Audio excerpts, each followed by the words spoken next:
മലപ്പുറം മഞ്ചേരിയിൽ SDPI പ്രവർത്തകരുടെ വീടുകളിൽ NIA റെയ്ഡ് നടക്കുകയാണ്.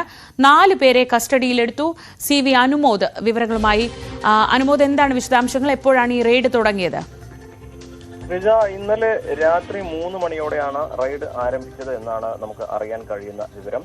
4 പേരെ NIA കസ്റ്റഡിയിലെടുത്തിട്ടുണ്ട്. മഞ്ചേരി സ്വദേശികളായ ഖാലിദ്, ഷിഹാബ്, സൈദലവി, ഷംനാദ്. ഇവർ SDPയുടെ മുൻനിരയിലുള്ള പ്രവർത്തകരൊന്നുമല്ല എന്നാണ് നേതൃത്വത്തിലുള്ളവർ പറയുന്നത്. ഈ ഖാലിദ് മഞ്ചേരിയിലെ ഒരു സ്വർണ്ണ കച്ചവടം അല്ലെങ്കിൽ സ്വർണ്ണ മേഖലയിൽ ജോലി ചെയ്യുന്ന ഒരാൾ കൂടിയാണ്. മറ്റുള്ളവരൊക്കെ തന്നെ സാധാരണ അനുഭവമുള്ളവരും പ്രവർത്തകരുമാണ് എന്നാണ് നേതൃത്വം പറയുന്നത്. എന്താണ് ഇവരുടെ വീടുകൾ തെരഞ്ഞുപിടിച്ച് പരിശോധന നടത്താനുള്ള കാര്യം എന്നതിനെ കുറിച്ച് നേതൃത്വത്തിന് വ്യക്തമായ ധാരണ ഉണ്ടായിട്ടില്ല.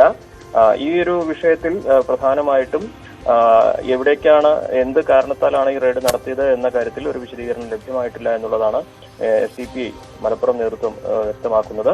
ഒപ്പം തന്നെ ഇവരെ വീടുകളിൽ കേന്ദ്രീകരിച്ച റെയ്ഡുകൾ പുലർച്ചയോടെ അവസാനിച്ചു എന്ന വിവരവും ലഭിച്ചിട്ടുണ്ട്. അവരെ 3 മണിയോടെ NIA കസ്റ്റഡിയെടുത്ത് കൊണ്ടുപോവുകയായിരുന്നു.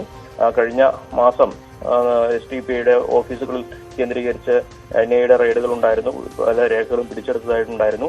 ഒരുപക്ഷെ സാമ്പത്തിക ഇടപാടോ അല്ലെങ്കിൽ അത്തരത്തിലുള്ള കാര്യങ്ങളുമായി ബന്ധപ്പെട്ട കാര്യങ്ങളോ അതല്ലെങ്കിൽ സ്വർണ്ണ ഇടപാടുമായി ബന്ധപ്പെട്ട കാര്യങ്ങളോ ആകാം ഇവരെ കസ്റ്റഡിയിലെടുത്തത് എന്നാണ് സൂചന. ശരി, CV അനുമോദാണ് വിവരങ്ങൾ നൽകിയത്. മലപ്പുറം മഞ്ചേരിയിൽ SDPI പ്രവർത്തകരുടെ വീടുകളിലാണ് NIA റെയ്ഡ് നടത്തുന്നത്.